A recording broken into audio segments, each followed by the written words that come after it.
My parents mocked me for struggling with rent after my son was born. Then, they told me to figure it out and closed their door until the day they realized exactly who they'd pushed away. My name's Jordan. I'm 28, and my life changed in ways I never imagined the day my son was born. But I guess the real story starts a bit before that. Before the hospital bills, before the late nights with a crying newborn, before the silence from my parents turned into something louder than words ever could. It started with a conversation in their kitchen right under the humming LED lights they'd recently installed. The same day I came to them hoping not for money, but just for understanding. What I got instead was a smirk from my father and a sharp laugh from my mom as I said, "I'm not sure how I'm going to make rent this month. You're a man. Figure it out," Dad said, cracking open a beer, already turning away like I was wasting his time. "You've always been a little dramatic," Mom added, her voice light but dismissive, like I was complaining about a stubbed toe instead of crying out from a slowly sinking life raft. I didn't say anything back. Not really. Just gave them a small nod, picked up my keys, and left. But inside something cracked, not in a loud, explosive way. It was quiet, subtle, like the sound of ice breaking under snow. And I think that's what scared me the most. To rewind a bit, I wasn't always someone they brushed off. I was their only kid, their miracle baby, as Mom used to say after a string of miscarriages. I grew up in a modest house with a red door and a backyard that was more weeds than grass. But it was home. They were the kind of parents who were proud when I scored goals in soccer, who cheered loudest at my high school graduation. But somewhere along the line, that warmth cooled into indifference. Maybe it started when I didn't go to college right away, choosing instead to work full-time and save up for a place with my high school girlfriend, Madison. Or maybe it started when she left and I stayed trying to rebuild while my friends all moved away and my parents stopped asking how I was. Still, I stayed close. I visited every Sunday for dinner, helped them fix their roof when a storm ripped off a few shingles, even drove Mom to her doctor appointments when Dad couldn't be bothered. I guess I thought maybe they'd come back around. That the people who once held me when I cried wouldn't one day laugh when I said I needed help. I didn't tell them when Ava got pregnant. Part of me was still trying to figure out if I was ready for fatherhood. Part of me already knew the answer but couldn't say it out loud. And a bigger part of me knew they wouldn't care. I was living in a one-bedroom apartment above a bakery when Ava went into labor. She didn't want me in the delivery room. It had been a messy breakup, and even though I'd promised to be there for the baby, she didn't trust me yet. That hurt more than I'd expected. I spent the night pacing outside in the hospital parking lot, hands in my jacket, watching couples walking together, and come out 3 days later holding newborns in car seats like trophies. I remember whispering to myself, "You're going to do this no matter what." 3 days later, I held Eli for the first time. He was small, smaller than I expected, wrinkly red-faced and screaming his lungs out. But in that moment, I didn't hear a sound. It was like the world paused, and for once, I didn't feel alone. I didn't feel like a failure.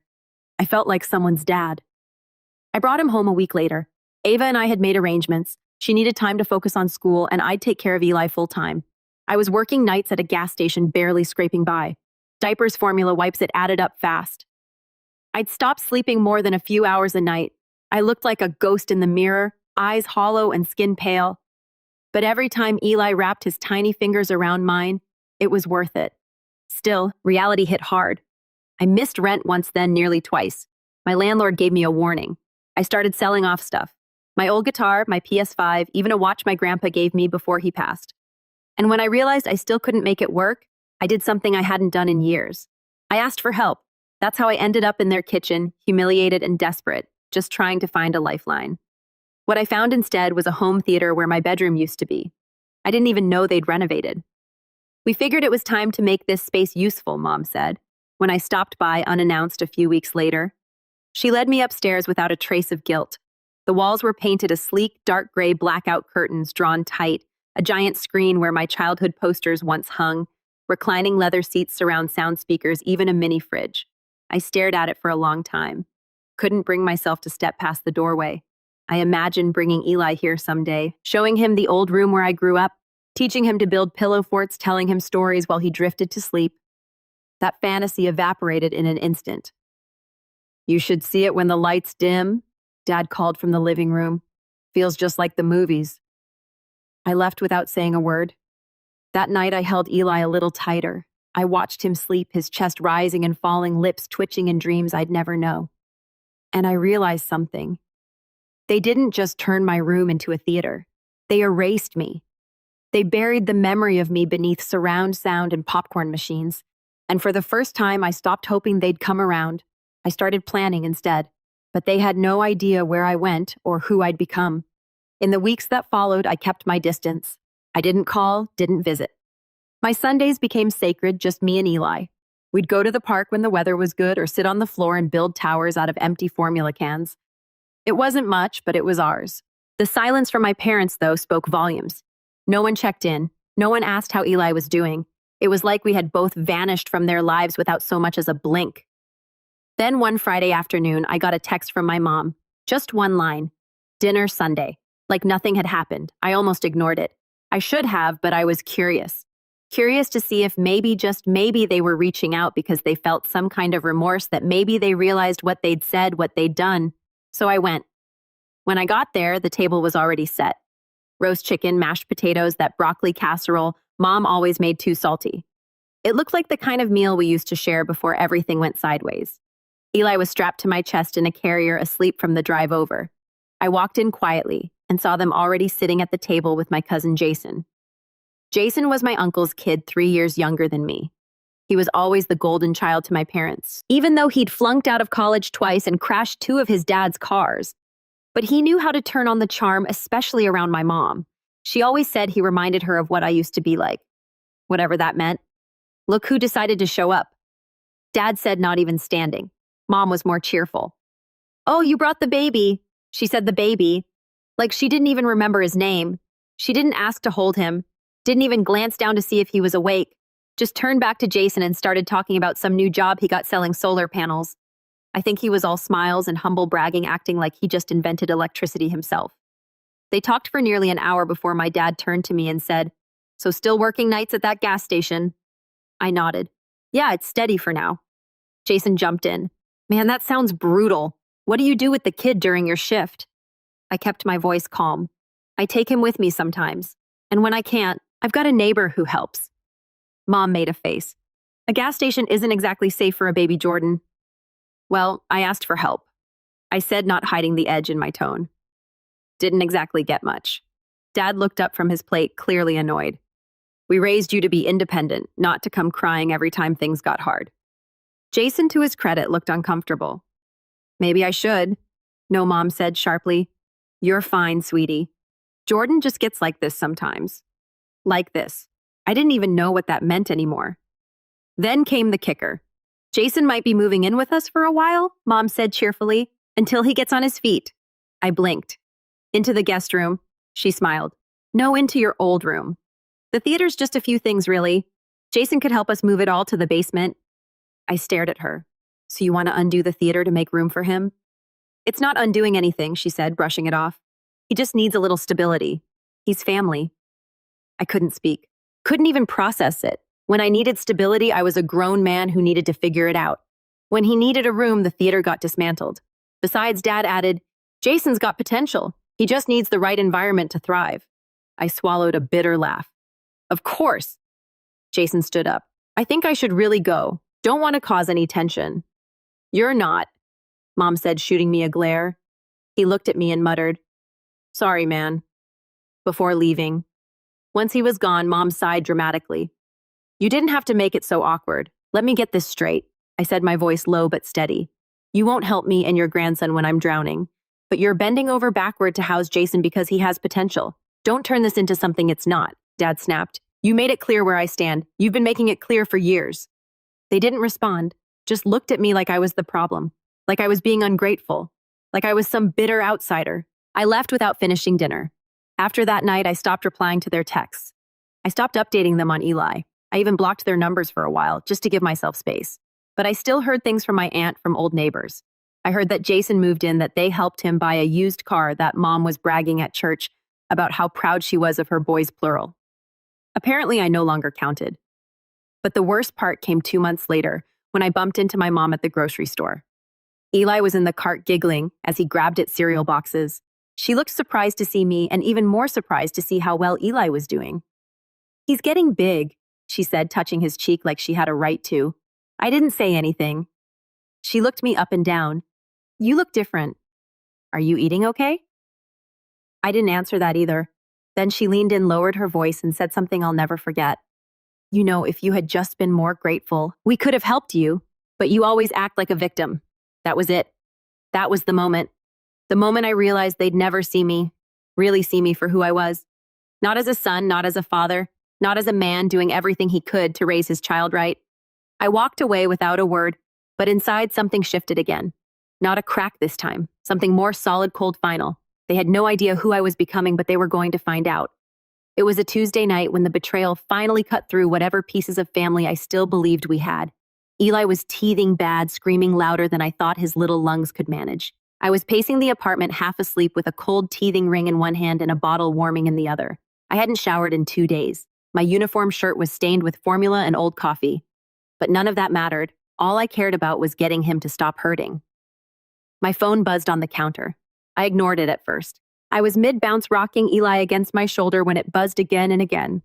3 missed calls, 1 voicemail. It was my Aunt Cheryl. That alone made me pause. Cheryl wasn't close with anyone in the family. She was the quiet, observant one, always watching from the corner during holidays, saying little, but never missing anything.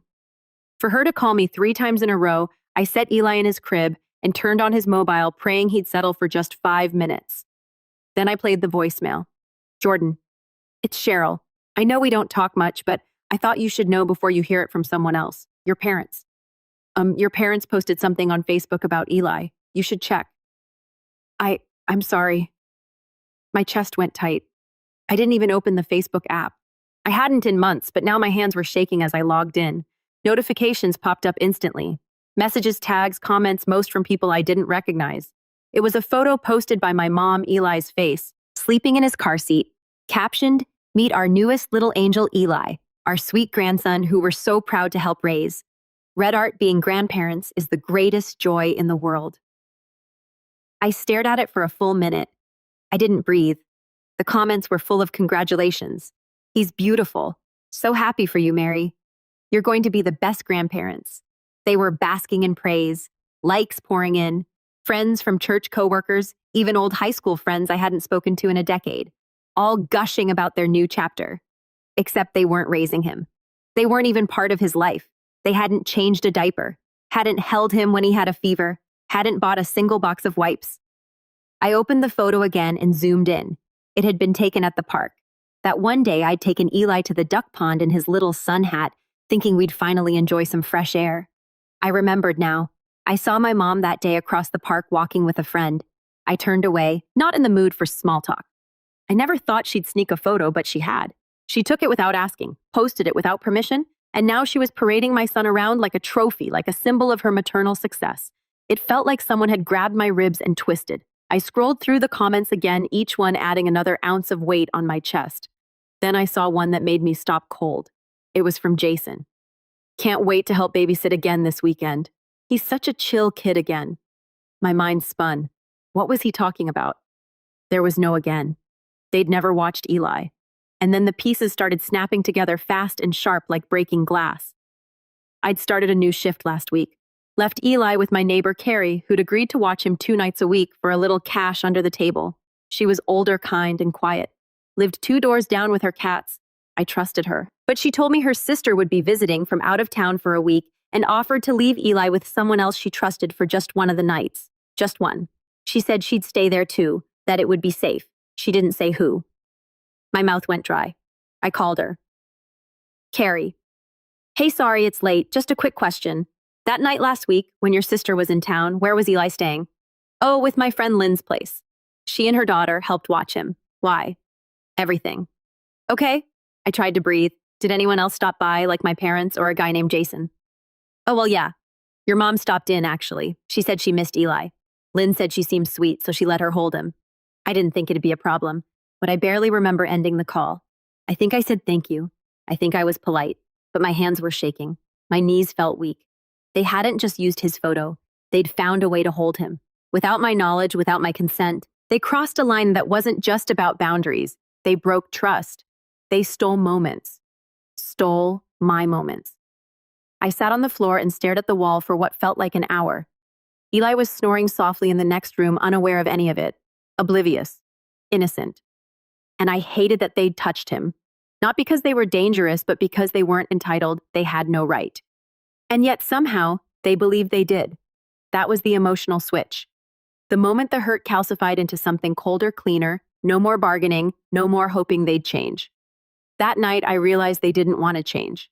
They just wanted to own the version of me and Eli that fit their story. The next day, I deleted every trace of my Facebook. I pulled every photo of Eli offline. I blocked everyone who liked that post. And I made a promise. They wouldn't get to use him as a prop again, not ever. But they weren't done yet, not by a long shot. And the next thing they did, it nearly cost me everything. The days after the Facebook betrayal passed in a blur. I went to work, I came home, I fed Eli, I bathed him, I put him to bed. And then I sat on the edge of my mattress, because we didn't even have a couch, and stared at the wall, night after night, numb, not angry, not even sad anymore, just drained like someone had reached inside me and scooped out everything that used to make me feel human. I didn't tell anyone what happened. Not Cheryl, not my neighbor, not even Ava. What was I supposed to say, that my parents posed as doing grandparents online while ignoring us in real life, that they managed to get access to my son behind my back just to take a photo, that they'd allowed my cousin Jason to babysit a child whose name he probably couldn't spell? It all sounded paranoid even to me. But that was the worst part of all. They hadn't broken the law. They hadn't screamed or cursed or hit me. What they'd done was subtle, quiet, a million little cuts hidden behind smiles, and just trying to help. And when you try to explain that kind of hurt to someone, you sound ungrateful, bitter, crazy. I remember one night, maybe 2 weeks after the photo incident, when Eli wouldn't stop crying. He had a rash on his neck. His skin was warm, and I couldn't tell if it was just teething again or something worse. I didn't have money for a doctor's visit, not until payday. I was already behind on rent. My landlord had called twice that week, his voice getting shorter each time. I sat in the bathroom, Eli wailing against my chest, and I whispered over and over, "It's okay, it's okay." But I wasn't saying it to him. I was saying it to myself, trying to convince myself that this wasn't what failure looked like. When he finally fell asleep in my arms, I stayed there for hours, not daring to move. The floor was cold, my back was screaming, but I remember looking at myself in the mirror across from the tub. My eyes were hollow, my skin pale. There was a stubble-covered stranger staring back at me, a man who looked twice his age. That was my rock bottom. Not a screaming match, not some explosive blow-up, just a quiet, sleepless night in a cracked tile bathroom with no heat, holding my sick baby, wondering if I was going to make it through the month. And the worst part, I thought about calling them. I actually stared at my mom's contact for almost 20 minutes. I told myself it would just be for Eli, not for me. That maybe if I framed it right, kept my voice calm, used the right words, they'd offer something. A ride to the clinic, a bag of groceries, anything. But then I remembered her face in the grocery store. You always act like a victim. I closed the phone and turned it off. That night, I didn't sleep at all. Not because of Eli. He was out cold, but because something inside me had finally shifted for good. I stopped hoping they'd change. I stopped waiting for them to love me the way I needed. And I started planning. Not revenge, not at first, just distance. I made a list. It was crude, scratched onto the back of a junk mail envelope, but it was a list of everything I needed to break free. A better job, childcare. I could trust a new place, any place with more than one room, and maybe just maybe school, something remote, something flexible. I'd always been good with computers. I just never thought I had time. It felt impossible, but I didn't tear up the list. I folded it and tucked it under the crib. The next morning, I called a local community center that offered free parenting workshops and resources. I didn't tell anyone. I just showed up. Eli on my hip, circles under my eyes, anxiety simmering in my chest like acid. The receptionist smiled at me. "You here for the 10 a.m. single dads group?" I hesitated. Then I nodded. She handed me a pamphlet and said, "You're not the only one, not even close." Yes, that was the first time I cried in public. Not loud, just a few tears as I sat in a circle with 5 other guys, all with babies in strollers or asleep on their chests. We talked about sleep schedules, feeding routines, how to budget on minimum wage, and how to survive being told you weren't enough. And slowly, something inside me started to wake back up. I wasn't alone. I wasn't broken. I was just rebuilding. And this time I wasn't building anything for them. I was building something for us, me and Eli. But of course, when people sense you pulling away, they panic. And that's when my parents did something I never saw coming. They filed for grandparents' visitation rights, claimed I was unstable, claimed I was keeping Eli from them out of spite, claimed they were just trying to stay in his life. And suddenly my rock bottom had a basement because now they were coming for him. I remember the moment the court papers landed on my doormat. A plain white envelope with my name typed neatly on the front. No return address, no warning. I opened it with one hand while holding Eli in the other, still groggy from his 3 a.m. bottle. My first instinct was confusion. Legalese always looks like a different language at first glance. But then my eyes landed on the words petition for grandparent visitation. It didn't hit me like a punch. It hit me like ice. Not rage, not even panic, just cold, numbing disbelief. I sat on the floor in silence for almost half an hour reading and rereading the document. According to them, I was emotionally unstable, financially incapable, and willfully alienating Eli from familial connection. They even had statements attached from Jason claiming that I'd become paranoid and aggressive and that I'd shouted at my mother in public. And all I could think was they're trying to take him from me, even if just for weekends, even if just for a few hours a month. They wanted a piece of him control, something to post about, brag about, parade around like a trophy they never earned. But the fear didn't last because I'd already begun the climb. It had started slowly in that parenting group at the community center. Someone had mentioned a nonprofit that helps single parents access online education grants. I signed up the same day. Within 2 weeks, I was enrolled in a fully remote IT certification program, free, flexible, and fast-tracked. The kind of thing people use to look down on. But I didn't care. I studied while Eli napped. I studied while he cried. I studied with one hand on the keyboard and the other patting his back. The gas station job was killing me, so I picked up part-time gig work instead. Data entry, virtual assistant stuff, online freelancing. It wasn't glamorous, but it paid more than I expected. And best of all, I didn't have to leave Eli with anyone. I took every small win like it was gold. When I got my first $200 freelance job, I bought a used laptop on Facebook Marketplace to replace my cracked screen one. When I passed my first IT exam, I taped the certificate to the fridge. When I landed my first real client, an e-commerce business needing tech support, I danced in the kitchen with Eli until he puked on my shirt. But I didn't stop. I built a routine. I built momentum. I built a life. Eli started smiling, more sleeping better. I started sleeping too, sometimes even 5 hours a night. We moved out of that shoebox apartment and into a small duplex on the other side of town, just outside the city where rent was lower, and the neighbors didn't smoke under our window at all hours. It wasn't fancy, but it was clean, safe hours. I didn't post about it, didn't tell anyone. I ghosted the toxic side of the family completely. I kept everything small, quiet, careful, until one day I got an email from the nonprofit's career support team.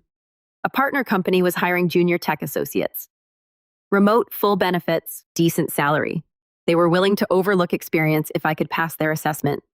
I took it while Eli was watching Blue Eye on the floor behind me. He fell asleep halfway through, so I finished the test with one foot gently rocking his bouncer.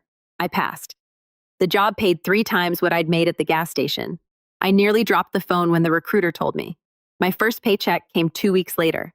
I paid all my bills early. Then I opened a savings account. A savings account. For the first time in years, I wasn't choosing between formula or rent. I was choosing which brand of diapers I liked more. And that's when I started to fight back. I didn't hire a lawyer at first. I couldn't afford a fancy one. But I found a family law clinic through the same nonprofit. They connected me with a pro bono attorney named Miriam, who had a stern voice and kind eyes and didn't flinch once when I handed her the court petition. They don't have a case, she said after reviewing the documents, but that won't stop them from trying. She helped me gather everything: texts, emails, that Facebook post, even a written statement from Cheryl. Carrie wrote one too, confirming how my parents had manipulated their way into holding Eli. We built a file brick by brick. At the same time, I rebuilt myself. I cut sugar, started walking with Eli every morning, got a better stroller, took up journaling just to keep my head clear. I was no longer drowning. I was moving forward. I still didn't sleep much, but when I did, I didn't have nightmares anymore. I started taking more photos of Eli, but not for show, just for us. Memories we could keep, Smile's first steps, a video of him trying to feed himself mashed banana and ending up with it in his hair. He was growing fast. So was I. One night I found the old envelope, the list I'd written in the dark, hunched over in that freezing bathroom. A better job, childcare I could trust, a new place, school, freedom. Every item was checked off except one. Because freedom, I realized, didn't mean hiding anymore. It meant facing them in court, letting them see what I'd become. letting them realize publicly, officially, legally, that they had no power over me or my son. And as the court date approached, I wasn't scared. I was ready. But I had no idea what they'd pull next. Because just before our first hearing, they made one final move. And this time, it wasn't just about me. They tried to bribe Ava. I hadn't spoken to Ava in months, not because I didn't want to. We were civil, even friendly at times, but we both agreed that some distance was best. She was focused on school. I was raising Eli, and we were figuring out co-parenting slowly on our own terms. I kept her updated with photos and milestones. She checked in regularly but never pushed. We had a rhythm and understanding. So when she called me out of the blue on a Saturday morning, I knew something was off. Her voice was tight. "Hey, are you alone?" Eli was in his high chair smearing applesauce on the tray. "Yeah, what's going on?" She took a breath. "I think your parents are trying to get custody. Full custody." The room tilted for a second. "What?" "They showed up at my campus yesterday," she said unannounced. "Said they wanted to talk. I thought maybe something had happened to you, so I agreed to meet." We sat down in a cafe and they told me. They told me you were spiraling, that Eli wasn't safe. I didn't say anything. I couldn't. They said you were unstable, paranoid, refusing to let anyone help, that you'd cut everyone off, and that they were stepping in to make sure Eli had a chance at a stable family. My heart was pounding. "What did you say?" Ava's voice turned sharper. I asked if they were joking. I let out a breath I hadn't realized I was holding. "They tried to manipulate me, Jordan. They said I was young, that I'd wasted enough time on you, and that if I agreed to sign over primary custody to them just temporarily, they'd help pay for my tuition. Offered me 10 grand up front." I sat down slowly. "They offered you money?" "Yep." "In a manila envelope, cash. They said it was just to help me get through the semester while they stepped in as real guardians." I felt something rising in my throat. Rage, disbelief, nausea, but I swallowed it. They were calm cold, like they'd done this kind of thing before.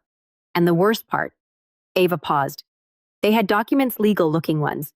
They were going to try and get you declared an unfit parent using what Facebook posts and hearsay. They didn't say, but they acted like it was already in motion. Like I'd be a fool not to cooperate." I was quiet for a long time. Then I asked the only question that mattered. "Did you take the envelope?" "Of course not. I told them to leave, but I took a photo of it. I took photos of everything, and I recorded the conversation on my phone. They didn't know." I stared at the ceiling. Slowly, steadily, a strange sense of clarity settled over me. Not panic, not even fury, just focus. Because now I had something they couldn't bury. Proof. Real, tangible evidence of manipulation, coercion, and an attempted custody interference. Something any judge, any lawyer would take seriously. I met with Miriam the next day. When I played the audio, her eyebrows lifted in quiet satisfaction. "Well," she said, sitting back in her chair, "this changes things. We updated our case file." Ava signed an affidavit detailing the incident and submitted her recording. Miriam added new language to our response, brief citing attempted bribery and malicious intent to undermine parental rights. "They tried to play a long game," she told me, "but they got greedy. That was their mistake." A few days later, the judge granted a temporary injunction barring my parents from contacting either me or Ava without going through legal counsel. It wasn't a final victory, but it was enough to hold them off until the hearing. And that's when things started to really shift. Because around the same time, something unexpected happened at work. I'd been plugging away at my new IT job, quietly fixing bugs, handling support tickets, doing the kind of behind-the-scenes work that rarely gets noticed. But then I caught a system vulnerability, a big one, something that could have caused a serious data leak. I flagged it, patched it, and sent a detailed report to my manager. 2 days later, I was in a Zoom meeting with the CTO. And a week after that, I got an offer for a promotion full-time with benefits nearly double my current salary. They even sent me a company laptop and offered to cover childcare for the first 6 months if I needed it. I didn't know what to say. For the first time in my life, people were rewarding me for doing the right thing, and I wasn't going to waste it. I used the extra money to hire a private investigator. Miriam had mentioned that it wouldn't hurt to dig into Jason's claims. If we could discredit his testimony, or better yet, prove he'd lied under oath, we'd have a much stronger position in court. What the investigator found, it wasn't just helpful, it was gold. Jason had a record, not a criminal one, at least not formally, but a messy string of evictions, unpaid debts, and a restraining order filed by an ex-girlfriend just 2 years ago. The report detailed his history of unstable behavior, including angry outbursts and allegations of harassment. And better still, he was still living in my old room. On paper, he wasn't listed as a tenant. But there he was living in the very room my parents had refused to give me back when I was struggling to raise Eli, living rent-free while telling a judge I was unstable. We gathered every piece of it. Screen captures, reports, timestamps, photos. We built a file so thick it barely fit in Miriam's binder. The final step, public pressure. I didn't want to go nuclear, but I needed leverage. So I created a burner Facebook account and posted a simple neutral message in the local parenting group. What would you do if your child's grandparents tried to file for custody behind your back while offering cash bribes to the baby's mother and living with someone who has a history of harassment? I didn't name names, but people talked. The post got over 200 comments in 2 days. And wouldn't you know it, word got back to them. I know because my mom called Miriam's office and begged for a meeting. We didn't mean for it to go this far, she said. We just wanted to be involved in Eli's life. But Miriam's reply was as calm as it was final. Then you shouldn't have tried to buy him. The court hearing was now just 2 weeks away. I was ready. They weren't, and they didn't know it yet. But I was about to walk into that courtroom with something they'd never expect: power. The courthouse was colder than I expected, not physically, but in the way the walls seemed to hum with tension, like they were built to absorb every strained whisper, every nervous shuffle of feet. I wore a button-down shirt I'd ironed 3 times the night before. Even though Eli had wrinkled it again within seconds of me picking him up, he sat in his stroller beside me, gnawing on a rubber giraffe, blissfully unaware that the people trying to remove him from my life were sitting just down the hall, less than 50 feet away. Miriam arrived exactly on time, her briefcase in one hand and a stack of meticulously labeled folders in the other. She gave me a reassuring nod. "They don't know what's about to hit them," she whispered. When the clerk called our case, I stood. My parents were already seated with their attorney, a sharp-looking woman in a red blazer who oozed confidence, clearly expecting a quick, clean win. My father avoided eye contact. My mother gave me a tight, polite smile, the kind you give a stranger in an elevator. Jason wasn't there. We'd find out why later. The judge, a tall, silver-haired man named Whitmore, looked through our paperwork for a good 10 minutes before speaking. He had that way of drawing silence out just long enough to make everyone uncomfortable.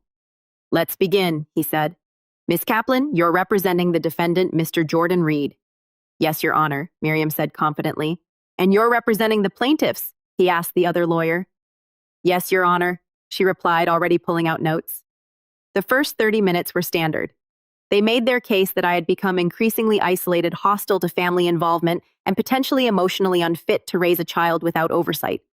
My parents nodded solemnly like they were delivering bad news about a distant relative instead of shredding their own son's credibility.